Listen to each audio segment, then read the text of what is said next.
Hey, what is up? This is John Nelson, and you are listening to the Starting Block Podcast. If you're looking for a show that's going to give you the insight into complete athletic development and give you guys the tools that you need to win, then you have found the right spot. Guys, I appreciate you listening. Today is Friday Fire and Fact, and I'm going to get right to it. If you want to learn about the dialogue for the rest of our shows, go to one of the other episodes. We break it down there for you. But today is Friday Fire and Fact, and I'm basically going to redo this episode because we recorded it last week, and for some reason the audio did not come through at all. And that's a user error on my part, so I apologize for that. But we're going to go over the same topic. And I think it actually worked out really well because it gave me the opportunity to really think about the question that I was asked a little bit more in-depthly. And so when I put out on my Instagram a week or two ago, which, by the way, you can reach me at ELP_John on Instagram, one of the questions I was asked was, what was your greatest success story? It was something like that, greatest win, greatest success story. And I thought it was appropriate to share this because we preach how it's okay to have pride in what you've accomplished because you never know who is listening, who is watching, and who you might inspire by your actions. And if you are #humble about your wins, then, and if you don't talk about them, then you're losing an opportunity to possibly impact somebody's life. And so I felt like that's really what I needed to speak on. There were a few other questions, but that's the one that resonated with me the most. And so that's what we're going to talk about here. And I'm going to make it short. This episode won't be about anything else other than that. And that success story for me, there's really two. The big one for me that sticks out was our success with scoliosis.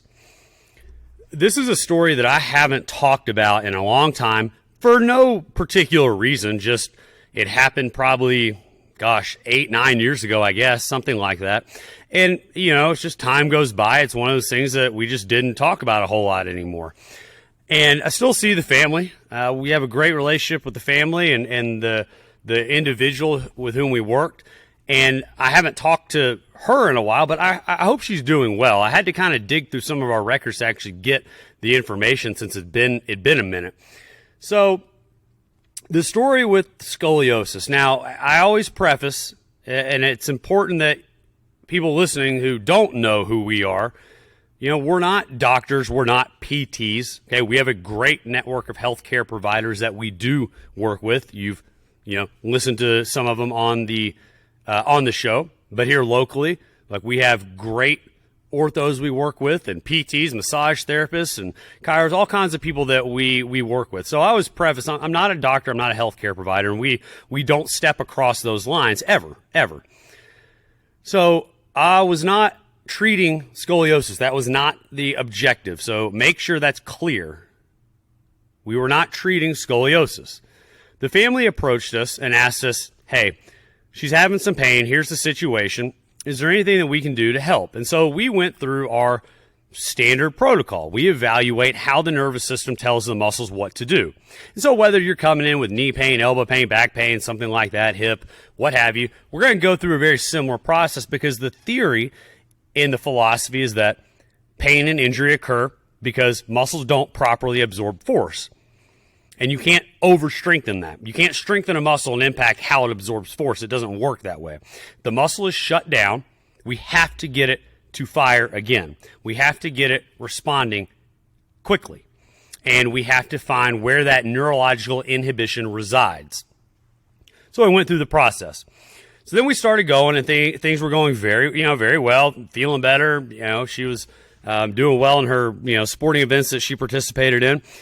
And what ended up happening was, I guess let me backtrack. I believe she had a curvature of, 35 degrees plus, and it was increasing at, I think, I don't have the notes in front of me at the moment, but I want to say it was about 3 degrees, 3 to 5 degrees every 6 months, 6 to 8 months. So I mean, it was significant, and I think she was dealing with some pain as a result of that for sure. And so what we did was, after our time was completed working with her, we not only stopped the progression, but we were actually able to assist and decrease that curvature by 10 to 15 degrees. Like I said, I don't have the notes in front of me, and I actually tossed them away last week because I thought the episode recorded with audio. It's like 10 to 15 degrees, and she was told by her ortho that she was no longer a candidate for surgery, didn't need it, and she was good to go. And there are probably some doctors and practitioners out there that have had more success than us. And if you're listening to this episode, I would love to hear your story. I mean, that's awesome. That's crazy. But for us 8-9 years ago, I mean, that was really, really cool to be able to know that we were able to impact somebody's life like that. I mean, that's a very serious, situation. Surgery, I'm not a doctor, but I know, surgery is pretty extensive when it comes to scoliosis. And so as somebody coming into this industry, with kind of new ideas, new concepts of impacting the body through neurological-based activations, to be able to see it truly work like that and impact somebody's life was really, really special for us. How we did it, I can go through some of the basic processes for you. We don't really know kind of what creates scoliosis. Maybe there's some research out there. I just haven't seen it in a while, so I'm kind of going back 8 years into my memory log. We do know, though, that there's an issue with the cerebellum, and the cerebellum is the part of the brain that coordinates movement and posture. We do know that there's going to be a problem with that. So that was one of the things that we definitely tried to address. We tried to ensure that there was proper signaling, across the nervous system, and so both from the cortex standpoint and the cerebellum. We tried to do what we could to help drive that cerebellum, drive feedback up. Okay? Drive as much feedback up to the cerebellum as we could to try to help stimulate that part, because you can strengthen the muscles all day, and that's great. But again, if there's a neurological deficiency there, then we're not going to be able to get the activation that we really need to get. We got to go back to the brain. So cerebellum activation was a big part of it. Working with the healthcare project, Dr. J, you probably listened to Dr. J's episode a few episodes ago. Dr. J was a huge help in this, utilizing the neurotarget system's cerebellum-based activations to help balance things out, drive it up. That was a big part. We used a lot of different types of electric muscle stimulation units at that time, prior to our involvement with the newbie, to try to do some things. There was some success there.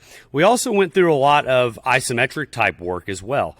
And the theory behind that is, when you look at how the brain processes information and the development of compensation patterns, we find that we should train the beginning of a movement, because the beginning, like the lengthened part of a push-up, for example, is going to be the weakest portion. So let's train the beginning and we'll train the end. And the brain can kind of figure out the rest. And rather than try to actually address the middle and create more compensation, so like I'm just hypothetically throwing a random exercise out, like a back extension or something like that, we actually, where you have to actually compensate, we actually trained the opposite way. We went the other two directions, and isometrics can do that, because isometrics can help eliminate and even identify compensations. They can make them present, but they can assist in kind of keeping them at bay, so to speak. So like when you have an injury or pain, there's going to be compensation. Or like, let's use me, for example. I had back surgery when I was 18. Like, I'm all these years removed and I'm good, but there's still compensation there, right? My lat on the left side, that's where the surgery was, left part of my lower back. My lat still doesn't develop all that well. My quad still doesn't develop all that well, right? There's still compensations, okay? So I put the newbie on me, and I scan, and I light up like a dang Christmas tree, right? And so utilizing isometrics can help keep these compensations at bay. And so through all that work, we were able to really see a significant improvement in her quality of life, so much so that her doctors said she was good to go. Looking back, what would I have changed? There was some knowledge there that I didn't have, so I admittedly would probably dig into the primitive reflex side of stuff a lot more. At that time, I wasn't all that familiar with that. I would have looked into the primitive reflex side of stuff. And if you don't know really what that is, primitive reflexes are reflexes that we are basically innately given. We have them, they're developed at birth and even before then. But then as they start to go away, they're designed to protect us. But as they start to go away, it leads way to the deep tendon reflexes and more specialized reflexes. But the point is they work like a symphony, okay? And one leads way to another and then to another, etc. And sometimes these reflexes can get stuck, like they don't fully ingrain, as I think the proper terminology. I like to say they don't go away. So they don't fully ingrain, and that can lead to different types of compensation. So you have all kinds of different ones like asymmetric, tonic neck reflex, symmetric, spinal galant. You could go on and on. Palmar, there's all kinds of reflexes. So when those don't develop, the body will compensate. And so going back to be able to identify some of those would have been very helpful. I think looking at the vestibular system would have been very helpful as well. There are definitely a number of things that we would have done differently, but for the knowledge we had at that time, I thought it was pretty cool, and I wanted to share that story, and maybe that inspires somebody, But to be able to have her live a good quality of life, and she's moved on. I don't even know where she lives. I feel like she's up north somewhere. For her to have a good quality of life, that's really special and really important. And ultimately, that's why we are here. That's why we are all in this industry to some degree, right? We are here to help people and to be, to give them the tools that they need to succeed. And that's kind of the mission of the podcast, is to give you guys the tools that you need to succeed. And so I wanted to share that with you. I wanted to share with you a success story we had. And I hope that resonates with somebody. And hey, if you're a coach or a practitioner and you've had success, I would love to hear from you. Chris and I both would. Learn what we could have done better, learn your skills, and let's just talk and communicate and build a network, because that's what it's all about. Building a network and helping everybody across the country. That's what it's all about. So hope you guys enjoyed that story, and share your wins, guys. It doesn't mean you be prideful. We're not prideful. You got to be humble, but being humble doesn't mean not sharing and not being proud of what you accomplished. Share your wins, guys. You never know who you're going to inspire, okay? And you guys know, share the show. That's what we ask of you. Share the show, subscribe, leave us a review at least, please. That's what helps us get ranked. That's what helps us, be seen, is please leave us a review. That's all we ask. If you find the information we give you guys valuable. Guys, we appreciate you listening. We got some really good episodes coming out, here in the next couple weeks. Hope you guys enjoy. Appreciate it. See y'all later. Have a good weekend.